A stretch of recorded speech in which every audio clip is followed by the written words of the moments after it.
I've gotten to the point where this is the high point of my week. I'm gonna give you the Mama Green Persistence Award because there are so many people who tell me that this is their 8 ounces of joy every single week.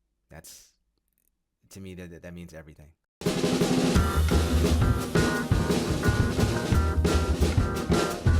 Welcome back to In the Meanwhile. I'm Marcus Harrison Green. And I'm Nora Kenworthy. Marcus, we have a bit of a milestone to celebrate today. We do indeed, Nora. We do indeed. We are officially marking the 25th episode of this wild little experiment called In the Meanwhile. So I have to ask you, Marcus, how has podcasting through the apocalypse been going for you? Well, Nora, much like when you first asked me that question on our very first episode, which is almost 4 or 5 months ago now. Yeah. I regretfully, we unfortunately have not yet saved the world. But I do want to underline, bold, and put italics into the word yet. And we've definitely talked to some people who are, I think, helping to save the world. Yes. So. Yes. Incrementally. Yes. Incrementally, Yes. We're going to get to a lot of sort of takeaways in this episode. But before we dive into that, we thought it would be good to do a little refresher of what's been happening this week. Obviously, Senate Democrats surprised no one by having absolutely no spine whatsoever. Taking the small glimmer of hope and resolve that we felt on Election Day and just crushing it. You talk about like just taking defeat from the jaws of victory. I mean, like over and over and over again. Like what's been? I'm honestly starting to think that it is the party of like kinks. Like this, I genuinely think this might be a kink for them. It has to be, but also like they don't seem like they're enjoying themselves. So like I don't, Okay, I fair. don't know. Fair. It just like I gotta. What's been the best meme that you've seen emerge from this? Oh, Like God, I can barely even look at them. There was one about where they're at it's Jeopardy, and they're like, what is it the Democrats seem to do every single time when faced with adversity? And it's like, that would be caving, Alex. That'd be caving. Yes, indeed. That's what that would be. Oh, it's so painful. And it's also like not surprising, and yet it's like, what? We got nothing out of it. Right. I mean, this was the first time, and I'll say this, like I have friends who are, right of center to centrist to, right to left of center to far left to everything. Like it was funny because it seemed like they were all on one accord of like, okay, this is finally the Democrats doing something. Yes. Finally. And, you had a gesture of like goodwill folks were extending to them. And now it's like, that has just completely been obliterated. Yes. Because to your point, you did this, you held out for nothing. There's no, I believe at least at the time of this recording, there will be, a separate vote for extending, extending the allegedly there will be for Obamacare and so forth. But I mean, even that, right? I mean, it's like, what do you think that the vote is gonna go? It's completely performative at this point. Yeah. I mean, and I also feel like if you think about this as like, a community organizer, a labor organizer would, we asked a lot of Americans to absorb a lot of pain in order to try and show some collective solidarity against the Republican agenda. And people were really willing to do that. And they were willing to support each other through it. And we did it for 40 days. And then they just folded. And like, if we were in any other setting, try asking people to do that for you again and see what they say, right? Like you've lost all collective support for the kinds of for the kinds of work that needs to be done in order to actually get a win. And and I think for the first time in a long while, the Democrats were winning the narrative war in the sense that they had a clear narrative, right? Like, we are doing this to make sure your health care doesn't go up. Right. We're doing this to make sure that your benefits, aren't in some way watered down in the near term, or are just, quite frankly, just cut in perpetuity. And I think people were buying into that, right? Yeah. They're like, okay, you are the the party, right, of the underclass. I mean, for all of five And minutes, like right? Trump's taking, you know, your SNAP benefits to the Supreme Court to, Right, to right. Right. I mean, my goodness, this definitely, I think, gives credence to that whole thing that ultimately, like, whether you're a Democrat or whether it's the Democratic or Republican Party, I mean, they're two, two wings on, this bird called, this bird called serving the powerful, yeah. ultimately. Yep. Yeah, I do think that this has galvanized a lot of people to not just be fed up with Dems, but to really be amplifying the pressure towards. I mean, I've seen so many people, you know, signing up for the Working Families Party this week. Right. I literally saw two Instagram influencers who I would never expect to do this talking about class politics on Instagram I, and being like, the time to rise against the billionaire class is now. And it was like, oh, okay.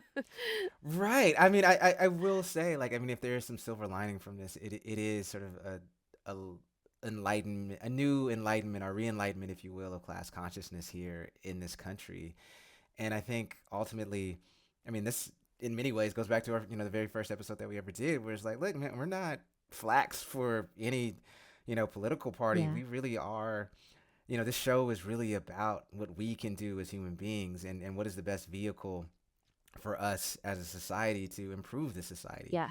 And I'm not gonna lie. I mean, I'm not saying this, blanket statement about all Democrats, but certainly there's quite a few of them where they they are not a vehicle for improvement of our plight at this moment. Yeah. And like, there's just so many people who are like, we are behind you if you just do the thing, right? Like we will figure out how to absorb the pain of this. We will figure out how to stand up for the things we believe in. Just like lead the way. Yeah. And Democrats look at that people power and just say, well, no, thank you. Right. And I mean, the fact is that you had, gosh, I can tell you, I knew grandmothers and families of 5 and 6 and so forth who were really truly struggling, Yes. throughout this shutdown, and yet, right, was like, I understand sort of the long-term strategy, or at least they thought they did, right? And Mm-hmm. the fact is that they were willing to suffer, right? Whereas you had these politicians who were still getting a paycheck, They got extended vacation, still man. still right, getting extended vacation that was paid. I mean, Yeah. you talk And about cushy health insurance, I'm going to yes, note. also that, right? Mm. As well as continued insider information on stock trades. But anyway, Yeah. um, no, but I mean, in all seriousness, it's like, dude, like what to your point earlier, Nora, you have exhausted a lot of people. They have exhausted a lot of people's grace at this time period, Yes. Yes. and that is what I fear, quite frankly, about 2026 when supposedly there's supposed to be another blue wave. It's like what happens if people have just continued to grow apathetic of, to the point of like, well, the other side isn't that much different from, the Yeah. side that's supposedly super evil, right? And Yep. so I'm just gonna stay out of this again. Yep. Yeah. Should we talk about But the good news? yeah, I was gonna say we got the veggies out of the Yeah. way. So Yeah.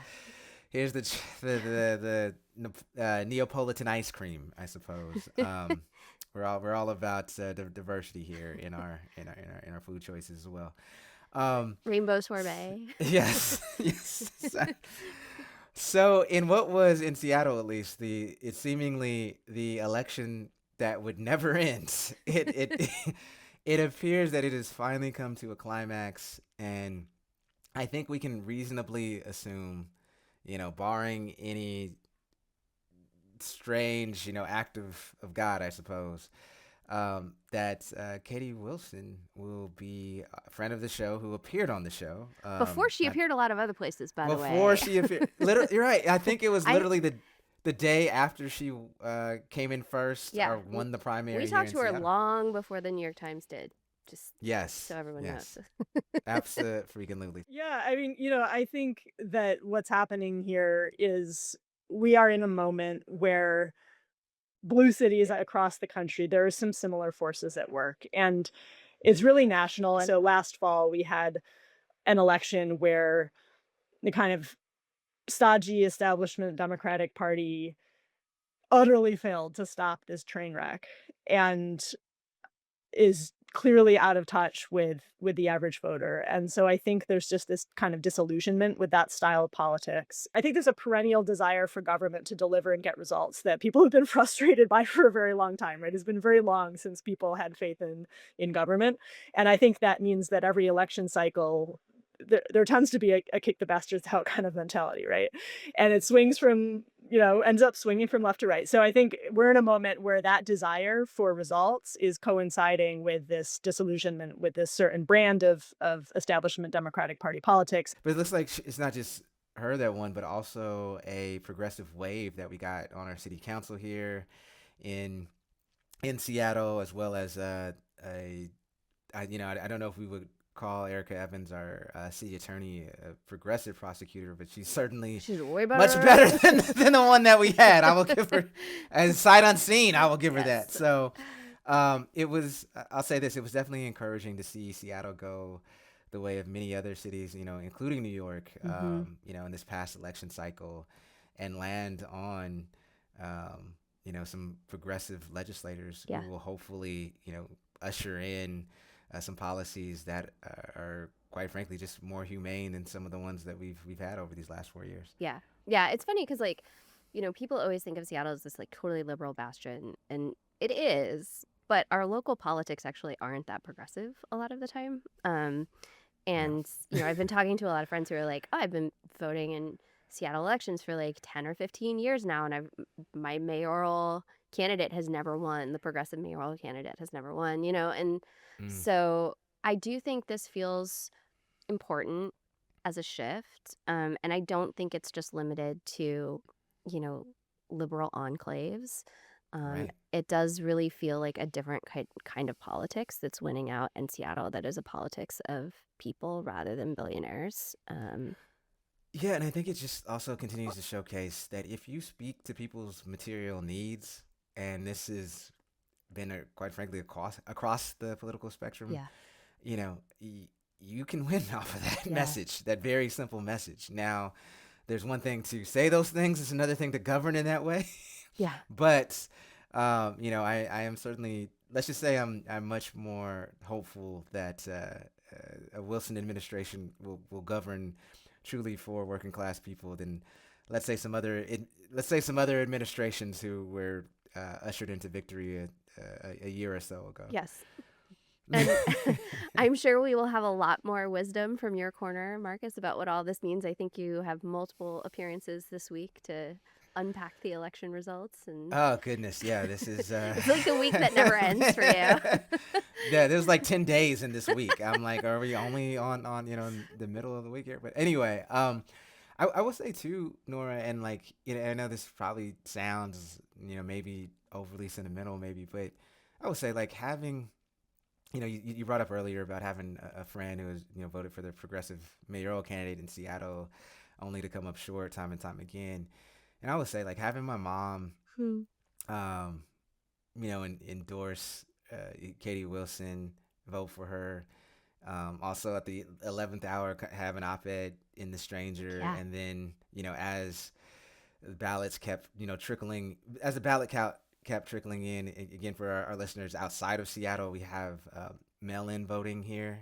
We don't go into the polls, and so it takes seemingly forever for us to decide a winner in a close race such as this one, because I think it'll end up that Wilson will have beat incumbent Mayor Bruce Harrell by a little over 1%, if not a little less. Mm-hmm. But to see her at 80 years old, can, after disappointment after disappointment after Mm. disappointment after disappointment, Mm. not give up Yeah. and truly, hold on to the fact, to her belief that, change could be made and change would come, and, she was going to continue to vote and not give up. Hmm. I think that's just, to me, that's such a role model for so many of us, particularly Yeah. like, younger progressives and just younger folks that I talk to are Gen Zers, and they're like, the first time I voted and I didn't, none of my people won. And it's like, this is a long game. As we said Yeah. in our last episode with Charles Douglas, it's truly a long game of democracy. And Mm-hmm. the only way that you ultimately lose is to not play it. Yeah. And so we got to continue to play it. Yeah. Yeah. And bravo to your mom. I seriously think some people dropped off last minute ballots because they saw your mom's endorsement in The Stranger. There was a lot of last minute ballot Yeah. dropping. I know for certain, at least, a dozen people did who were just That's gonna awesome. sit out the race, quite Yeah. frankly. So, Yeah. hey, we got it up to nearly 40%, which is nothing to necessarily write home about, but it is a higher percentage than we had in our mayoral race in 2021. I thought the turnout was like 55% or something. You know what? I will go with you because you probably. I don't know. I've seen a lot of numbers this week, Margaret. I want to say I know it was higher in King County than it was at the city level Oh, you're probably in right. terms of turnout. Yeah. So, Yeah. but hey, at the end of the day, I will take the results Yes. ultimately. So, Yes. oh my goodness. I also just want to say, to you, Nora, like continuing to stay in this fight, continuing to do this podcast, with our 25th episode, like, folks, I just got to say, like, you don't see the behind the scenes stuff. I mean, Nora is extremely busy as an academic. I'm extremely busy as a journalist. Our producer is extremely busy.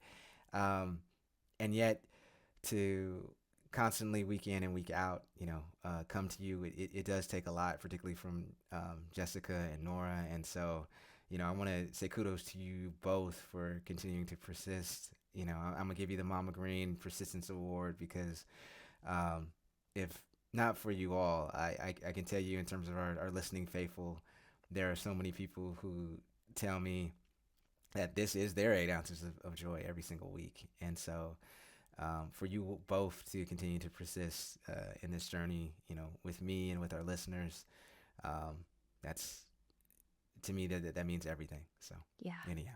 Yeah. I mean, I feel the same way. I also feel like this is only staying afloat because of you, Marcus, and your energy and your many, many friends in high places who are willing to come chat with us. But I also I've gotten to the point where this is the high point of my week, and like when there's bad news, I'm like, well, at least I know I'm going to talk about it with Marcus. Yeah. Yes, exactly. And and it makes me feel a little better. Exactly. And also, we got a real time correction because we are all about fact checking on this podcast, folks. Seattle did have 55% turnout versus King County's 45%. And I will tell you, I want to say that it was maybe a few days before the election where we were at 13% of turnout. Yes. So, Yeah. so many people did turn out at the last second. I don't, considering that Katie Wilson is probably going to win by less than 2,000 votes. Every vote truly did count. And I want to say, for this being an off-year election, meaning a non-presidential year, 55% is pretty darn good. So, It's very good. kudos to Seattle and King County voters, even though King County, you are the ones behind, not Yes. Seattle. But And for still. the record, the journalist was right. And Not- as was our producer. No, I think you were correct about the 55%. So that Yeah, was we were both right. yes. We were both right. We were, No, there was no there, misinformation here, though. not at all, not at all. There were corrections, and we did them in real time. There we go. Anyhow, Live and learn. but I gotta say again, Nora, like, to your point, like, I mean, being able to talk to you about this every week and have our listener input as well, like throughout the week, it is the cheapest form of therapy Yes. that a journalist can afford. So thank you all, actually. Yeah. Anyhow. Huge thanks. Yeah. And, I was going back over our episode record and thinking, wow, like the pace of the insanity and nonsense has not slowed whatsoever. No. Even No. though I think when we started, we were like, well, it's got to slow down at some point, but it didn't. But I think in the midst of that continued whirlwind, it's been a relief to try and make sense about all this in community with you and listeners, and to really feel like it's a communal project to try and make sense of this moment and figure out our way through it. So I'm profoundly grateful. Yeah.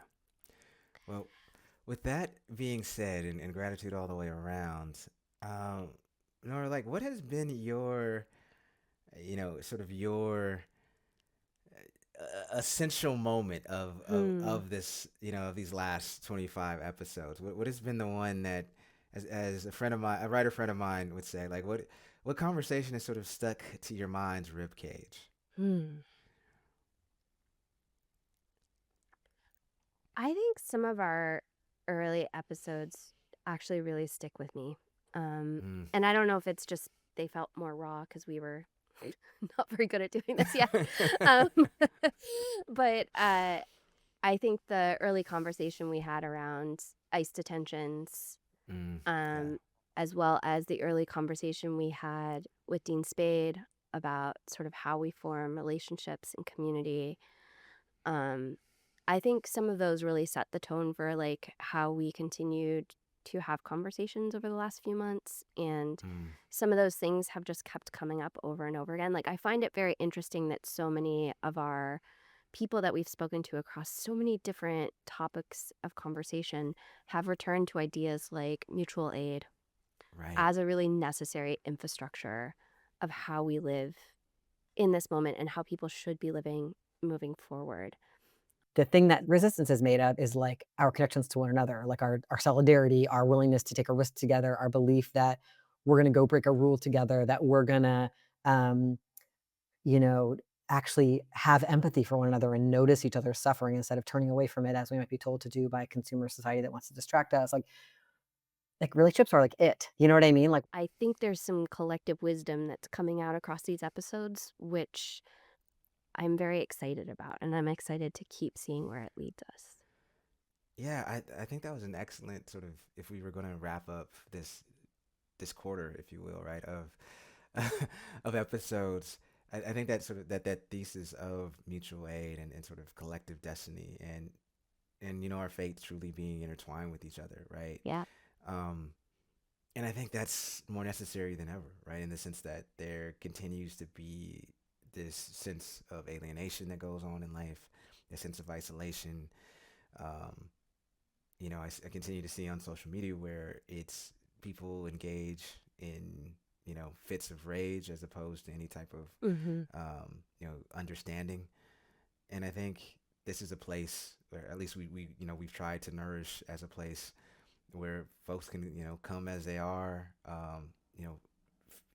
learn something, and apply it to their day to day life. Yeah. And yeah, and I think we've, I mean, not to toot our own horn, I think we've been successful in that endeavor, or successful as you can be without the, the backing of Larry Ellison, I guess, and over at CBS. But yeah. Anyway, um, what else has stood out to you as sort of kind of core themes from our conversations?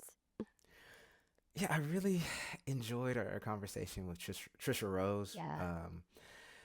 and obviously intellectual crush, but her conversations or our conversation that we had with her about meta narratives essentially, right? Mm-hmm. And them more or less being the operating system on how we view not only how we view our own lives, but how we view, each other and how we Yeah. view, policies and so forth, right? And also their contribution in, dehumanizing people. Um, I will say, like, particularly as a journalist, when it comes to Hmm. framing certain stories, from I've taken so much from that conversation in a sense of, like, stopping and, before I even write, and say, what how am I presenting this story, right? How Yeah. is it, what where are the things that my where's my sort of bias showing, or where's not just bias, where's my conditioning showing, Yeah. right? Where's my conditioning as um a, a man in the United States, right? Where you have tremendous knowledge gaps Mm-hmm. in certain issues, that do not pertain to you and so forth. So I've I think that's been one that I've really continued to go back to, and shows up mostly in my work, Yeah. I'll say. The power of storytelling is underappreciated. We think everything is facts, particularly in this more recent technological age, but it's really about the story because the story frame and the narrative make sense or nonsense out of information that you think is a fact. Well, and so many of the people that we've talked to are really trying to make that those systems more visible, because oftentimes those systems in our lives are not visible to us unless we sit down and study them and, you know, I don't know, look back through the property records and figure out what parts of Seattle were redlined or whatever, you know. Mhm. But I think if you look at some of the people that we've really focused on, like Katie Wilson, part of I think what's made her so successful is she's talking in really plain ways to people about the systems forces that are making housing prices unaffordable in Seattle, or pizza unaffordable, right? Right. um, Right. and doing that like translational work between the big super systems that hold all of us in states of oppression, right? Mhm. Um, and the everyday facts of our lives that often hold more of our attention. Yeah, and I think, even, I get this from listeners of our podcast, that the fact that we can talk about these things in such a nuanced way, even, between, bad dad jokes from me, but I, but it is sort of the sense that we can have these conversations and identify these things, Hmm. and, we don't have any other agenda, right? Other than like we're trying to get we're trying to get through this together, and we're Yeah, trying to get to the other side of this, and yeah, it's going to be a lot of work, and it's going to take time, and what's the cliche? Rome wasn't built in a day, right? But it it doesn't. It didn't take forever to build, hmm, and so um, yeah. I mean, I go back to an episode that we had with Douglas Rushkoff, who and I know it was Jessica was overtime editing that that that conversation, just because he has a tendency to let's just say he has his a humor. vibrant multi-track mind. There you go. There you go. Thank you. And we again appreciate him for being on here there. But I think with him just like pulling no punches and just calling out BS on, these billionaires and these Yes. folks who are supposedly, the masters of the universe, and it'd be one thing if they just had this obscene amount of money. It's another thing though when they're using that money to then shift not only policy but shift how we see the world, Yeah. right? I mean, and you have these people who, for the I'm thinking about somebody like, not to pick on them too much, but somebody like Sam Altman, right? Where is Oh, you can pick on him. is I thank you for the permission. No, but he's the head of OpenAI, and it's like, what qualifies this guy other than seemingly that he's been this some salesman with kind of a shady sort of history of not necessarily telling the full truth to even his board of directors, Hmm. who fired him at one time. What gives him the ability what gives him, I should say, the authority to essentially control or dominate this technology that is going to have and continues to have real world impacts in Yeah. our day to day lives, right? I mean, so I think the facts, with that Douglas Rushkoff conversation, it's just the fact that of, quite frankly, just questioning all these assumptions that we're given in life, like that the whether it's the Elon Musk or the Jeff Bezos or the Sam Altmans of the world, of like, why do they have why should they continue to have outsized power, in terms of in these other areas and tentacles of society. Hmm.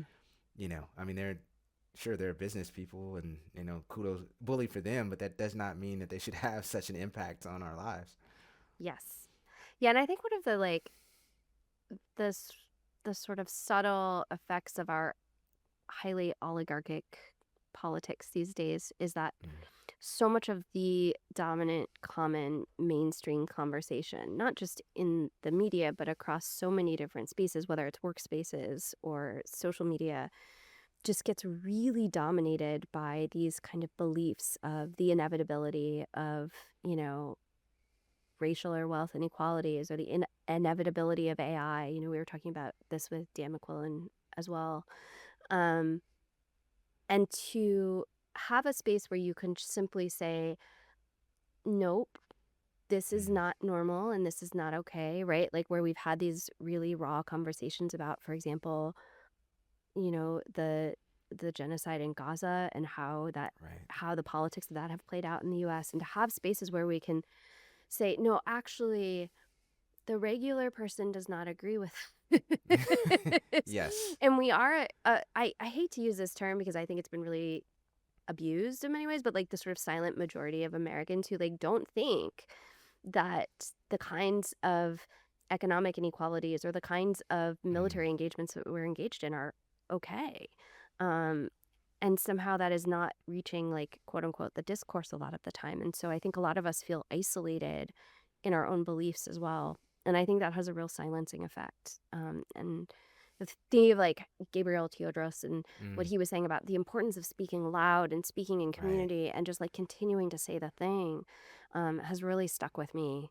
Um, and I hope our conversations here have offered an opportunity to say those things more loudly. Yeah, you stole my thunder with Gabriel, with Gabriel, because I was gonna, That was a magic episode. reiterate that. But Yeah. that was so, and if you just anybody who needs any type of hope in their life, like if you're going through a dark patch, replay that Yeah, that episode. episode was like vapor rub for your soul or something. Yes, It's that like is.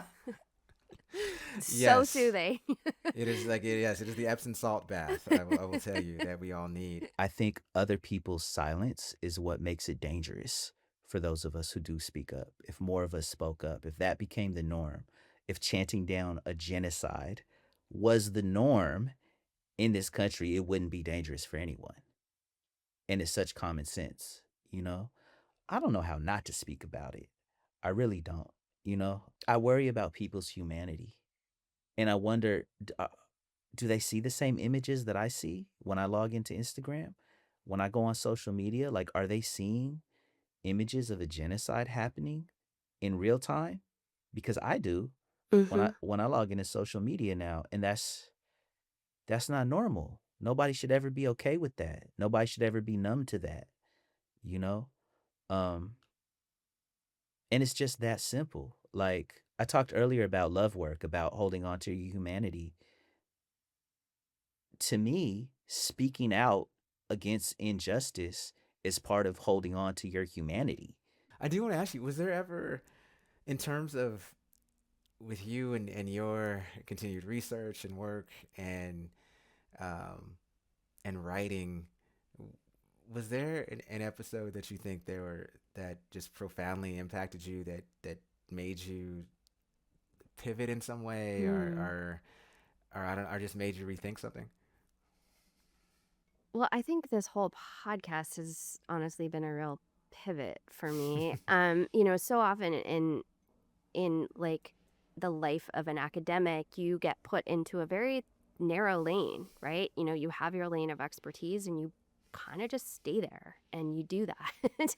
Yes. So even when you're teaching, you're often teaching in pretty narrow pathways. And so I think for me, what's been so lovely about all these conversations is that they're so wide ranging and I get to not be the expert.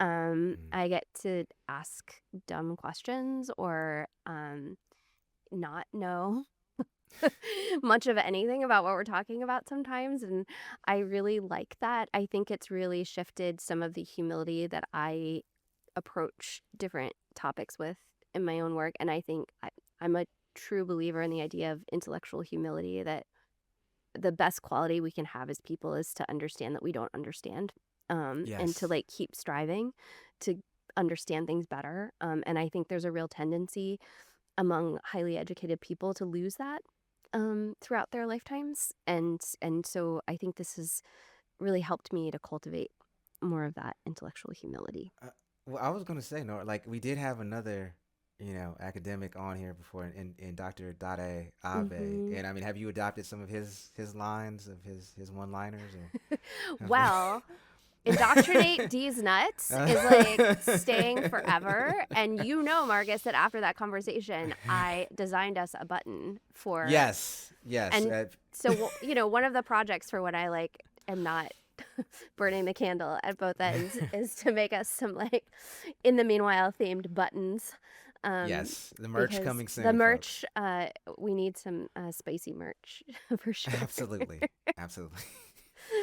I I gotta say too, just I'm not seeing sort of the everyday fights that people have been going on, whether it was whether it's the principal in I want to say it was our second or third Yeah. episode, who living and working in an extremely conservative place, and yet the community banded together to help these immigrant students. I mean, that was heartening, Hmm. seeing, and then even relating that back to the episode we did on with the alderman in Chicago, who's having the same fight, right, but on a larger Totally. scale.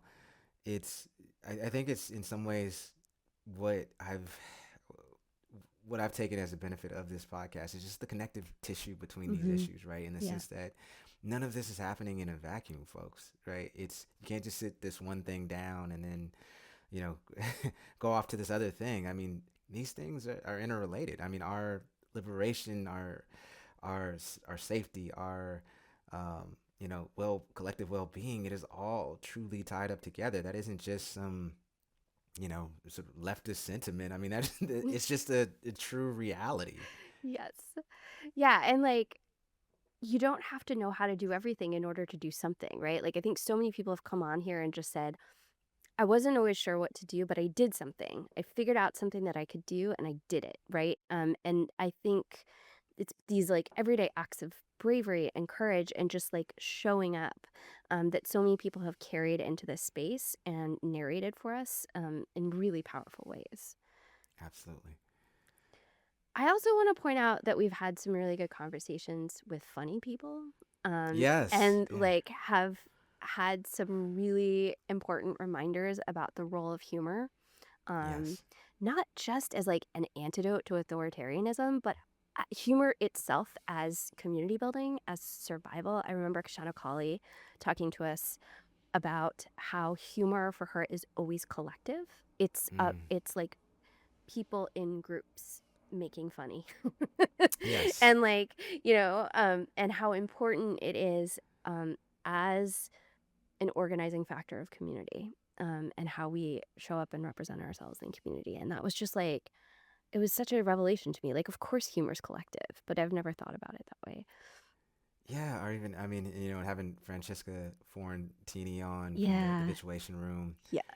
still fan boy and fangirl and fan person and over her Yes. now to this day. But yeah, I mean, just to have her on and to sort of talk about, her journey and how she's used, comedy as continuously as a cudgel against the powerful. And I think, it to me, it sort of spoke to the history of how even in uh, the dark age times, if you will, the court jester was able to be the only one to speak Yes. truth to royalty, right? Hmm. And I think at this moment, we need as much truth spoken to the powerful as possible. Yes. So Yes. Um, and I just want to kind of invite our listeners to keep telling us who they want to hear from. Because one of the really cool things about having a podcast like this is, Marcus, you and I get to call people out of the blue or email them and be like, yes, hey, and we get to like talk to our heroes. yeah, for two introverts, I mean, this is Yeah, it's this is great. great. And we get to have total like fangirl fanboy moments. But we're always looking for people who would be great to have on, and we love suggestions. So I'm gonna plug our Gmail address. It's in the meanwhile podcast at gmail.com. We are always open to suggestions, and especially suggestions if you know people that you think should be on the show. Absolutely.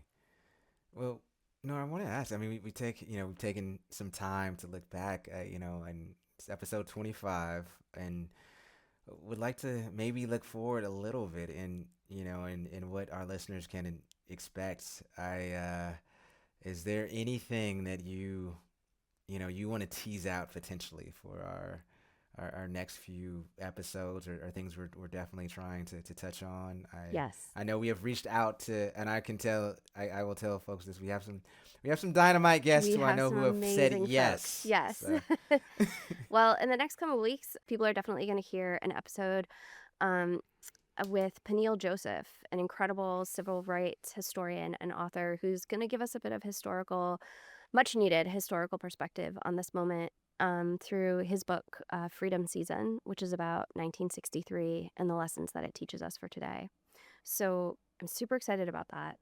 I think more generally, though, some of the topics that you and I have been thinking about, Marcus, and wanting to sort of get to are, I think, more topics about how we build community, right? Mm, Like the sort of how of pragmatically what building community is in these days. I think we're also really eager to have some conversations about how we do that across difference, yes. and how we heal across divides. Because, as Charles Douglas was telling us over the last couple episodes, if we're gonna stay in this fight, we're gonna have to figure out how to heal, how to make things better with people that we may have disagreed with in the past. And so I think we're gonna have some good conversations about that.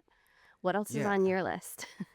Yeah, we have another intellectual heavyweight and somebody I admire greatly, but Jelani Cobb, who is the dean of Yes. journalism at Columbia University, a tremendous writer. His book of essays, his most recent book of essays, is called Three is a Riot, um, and I cannot wait to talk to him. Agreed. We will have him sometime, most likely in the new year, but we will definitely have him. And then I think, to your point, just us continue to be open to what folks want to hear from us, and then I think also just being open to continuing to showcase people who truly are doing the work, right? I mean, I Yes. think this is the thing that folks can actually see. Okay, this is how I can apply this and operate in my daily life. Yes. Um, and you don't need to be you don't need to have a tremendous amount of charisma, or you don't need to be like the leader of your local YMCA or whatever the heck, right? I mean, you can be who you are. You can do this from where you are. Um, courage is an active choice every single day. And Yeah. it's the decisions you make day in and day out, again and again. Multiplied by several days and then years and so forth. And then I think that's how we ultimately affect change. Agreed. And to that end, I think our promise to our listeners is that as much as we bring on amazing heavyweights like Jelani Cobb, we're also going to be bringing on everyday people who are just Absolutely. doing the work. And I think we're really committed to those conversations as well. Yeah, and I'll say we might need to be committed to a conversation on reconciliation soon, because I will tell you, Nora, with this mayoral race, there was a lot of Ooh. there were a lot of I was catching a lot of strays, man, for writing what I ultimately I'm I was sorry. just trying to write the truth, you all, right? But there were definitely people who um had an emotional attachment to one candidate or the other, and they expressed that to me. And I would tell you, it was election night, and I went to one of the election night parties. I won't tell you which one, but somebody there was like, my mother's op-ed in The Stranger. It came out, I want to say, the day before, Mm-hmm. and so this person was like, "Hey, hey," I was like, "Yes," and it said, if X candidate loses, hell, I can just say, if Bruce Harrell loses, you and your mom have blood on your hands, and so I try to be a very measured person, and so told this person, I was like, well, I tell you what, I am 5'9.5", I'm 165 pounds, and I do not know if I can whoop your ass, but if you keep talking about my mother, we will find out tonight. So I I just wanted to confess to the listeners that I'm still trying to do the work, Marcus folks. almost chose I'm still trying to do violence. the folks. It's sometimes it's the cards you dealt, but no, Yes. we thankfully were able to agree to disagree, shall we say? Well, It's reparations yeah, and free drinks are due to Marcus in the coming weeks. We invite listeners. you can donate, folks. You Yeah. can donate as well. We'll have that information for you at the end of the show and in the show notes. So yes, And I would not be doing a good job as a professor if I didn't also tell people that we have a reading list. yes, So we have this awesome curated list over at bookshop.org called Doing the Reading.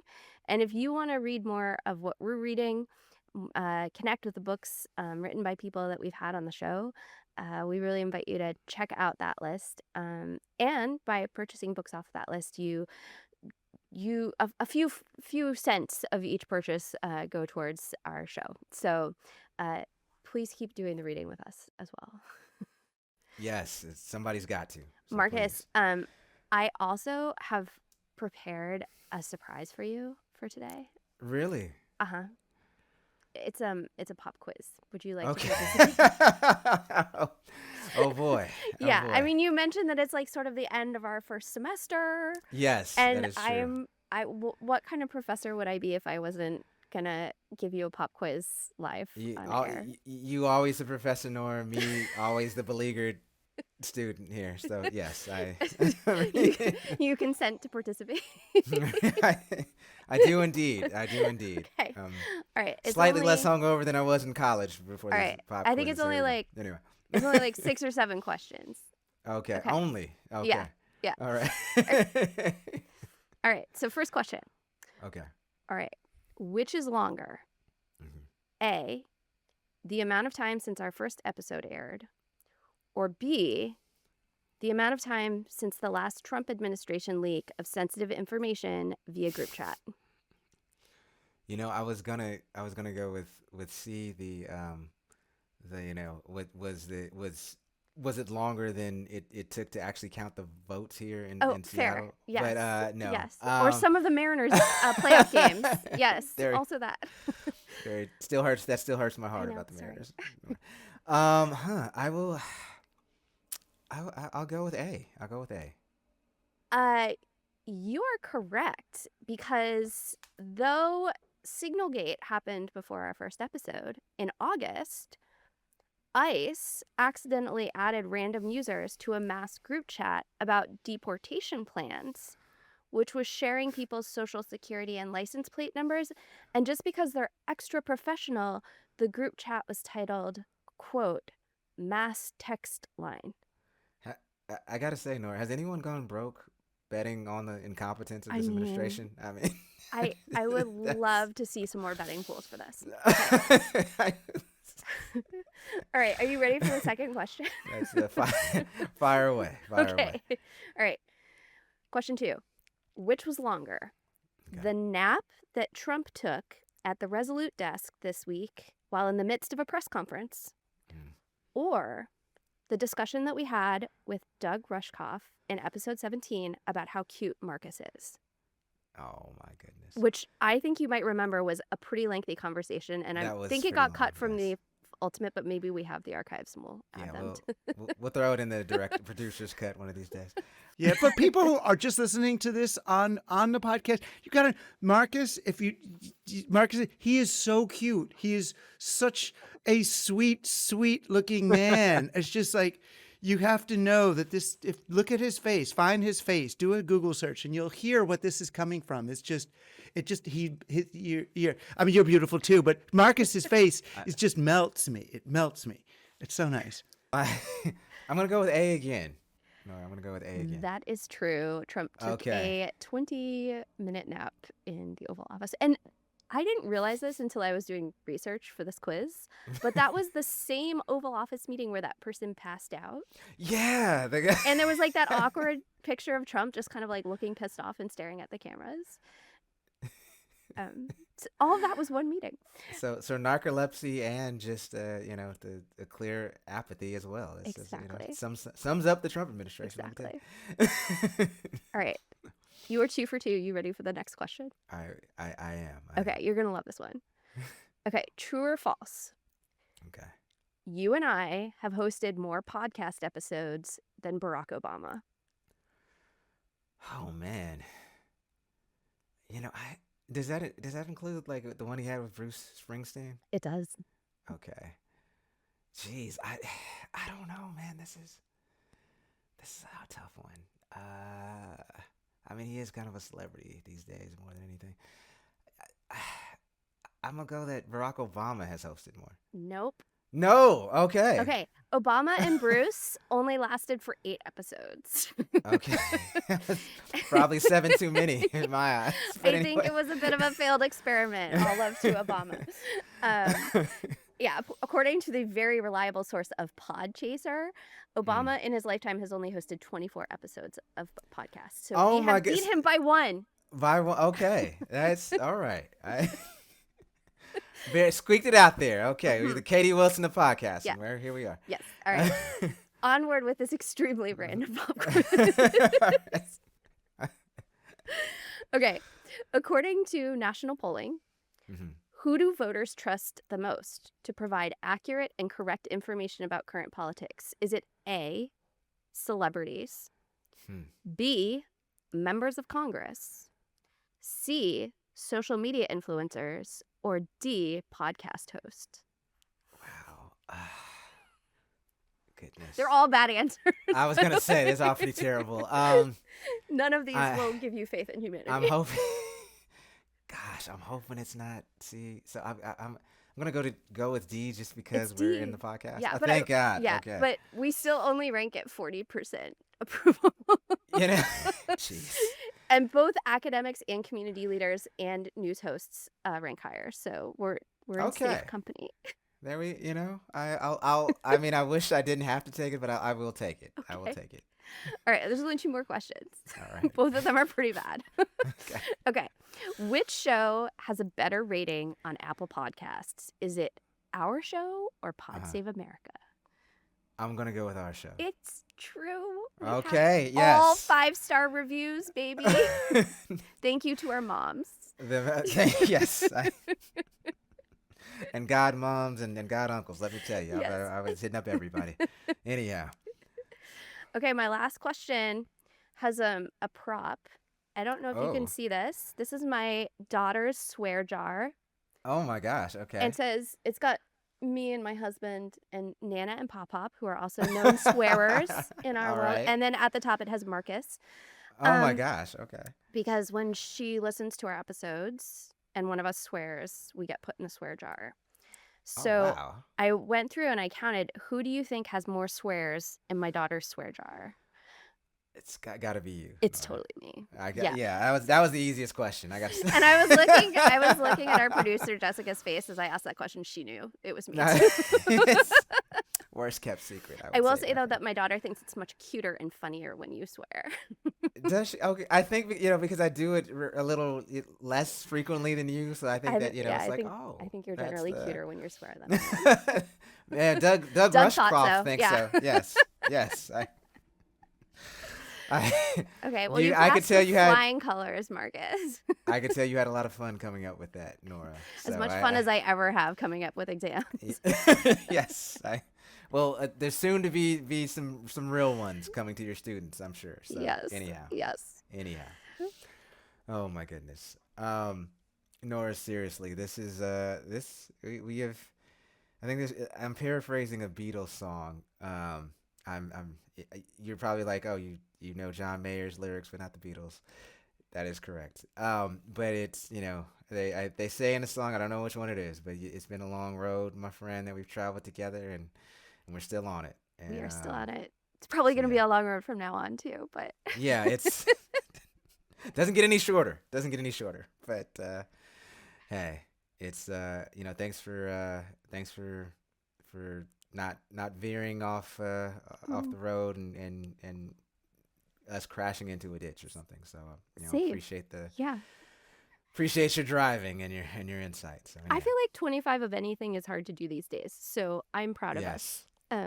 Yes. I can't tell you, like, even in prior to us starting this podcast, like seeing how many podcasts that I still subscribe to that haven't had an episode in years and stopped at 22 or 42. I mean, this is seriously not an easy gig, folks, but at the end of the day, we do it, yes, selfishly for our own mental health, but also, for our listeners. And so if anything that we have ever said, either amuses you or you've learned something from it or it has inspired hope, please do consider, dropping us a a couple of greenbacks, we either I want to say Venmo, Zelle, or what have you.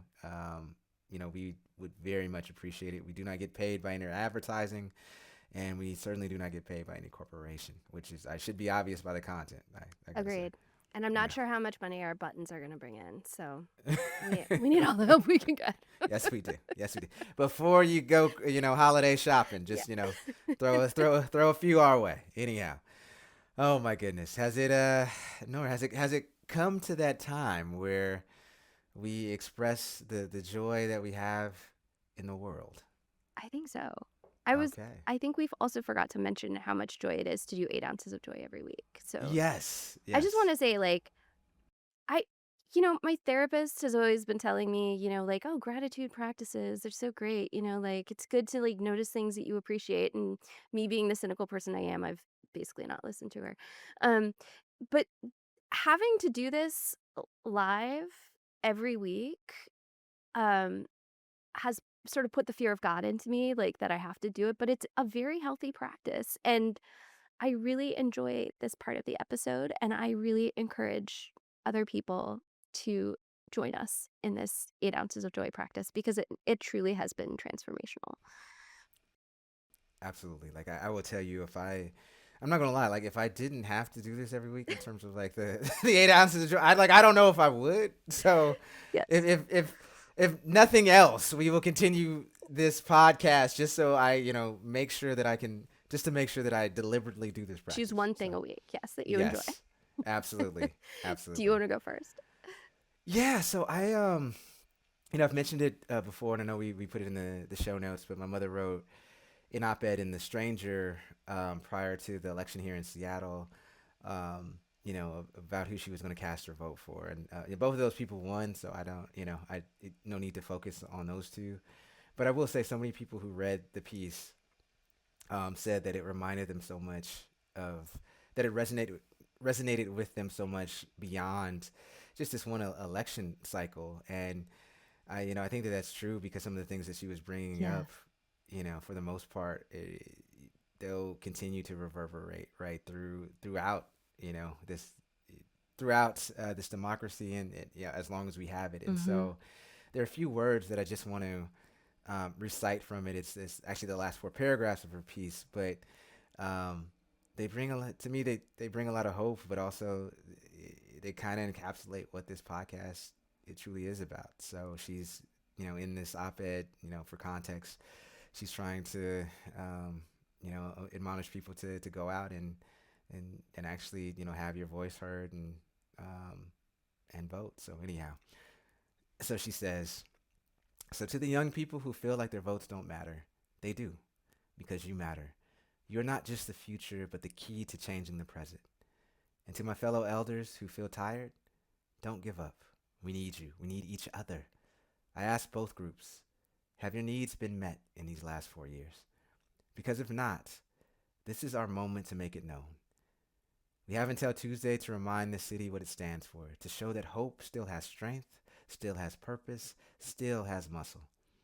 Because no light worth following waits for permission to shine. Not from City Hall, not from the other Washington. That light begins within us in the courage to speak truth, in the strength to stand together, and in the work of reaching for one another until we all share justice.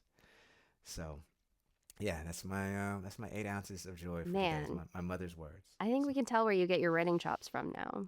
it's apple doesn't fall too far from the tree. So, thank you to my mother. Yeah. And just like, I think like the power to actually talk about hope in this moment and mean it and know what it takes to maintain hope as a discipline is really powerful. And I love your mom writing about that in particular. Yeah, me too. Well, So, how about you and your joy for this week? damn it, Marcus, mine Nora? is not very profound. It's joy nonetheless. It's joy nonetheless. Okay. Feel kind of silly now. Well, I think our local listeners will understand that we're solidly within the like disgusting months of the Seattle winter. Like Yes. we're surrounded by like rotting leaves and rain that won't stop. That's my joy. No, I'm kidding. Uh, my joy is that my wonderful, rambunctious rescue puppy has now fully entered like the snuggle phase of the year. And this is the year where she needs me for like actual survival. Like it is like this heat-seeking love machine that like has to be attached to Yes. my body all the time. In the summer, she just like wants to go outside and chase rabbits. So I've been getting some like supremely amazing dog snuggles recently, That is and awesome. I feel so cheesy to say like, oh, my dog. And I know that like other people that we've had on the show have also talked about their Yeah. animals, but it really does matter. Like animals are awesome. And if I could have many more dogs without getting divorced, I would. so, so the same, man. So the Yeah. same. But with that, we go ahead and do the sign off. That sounds good. Well, All folks, right. you have not only stuck with us through this week, but through 25 weeks of heartbreaking news and hopeful conversations. We so appreciate you being on this ride with us, and we plan to stick around. As always, we are ever so grateful to our wonderful producer, Jessica Partnow, and to Aham Aluo for the music on our show. You can find In the Meanwhile by tuning into KVRU Wednesdays at 5 p.m. or find our full episodes wherever you get your podcasts. Follow us on YouTube, Instagram, Threads, and Blue Sky. And you can support our work at inthemeanwhilepodcast.com. New episodes drop every Friday. And until then, we'll see you in the meanwhile.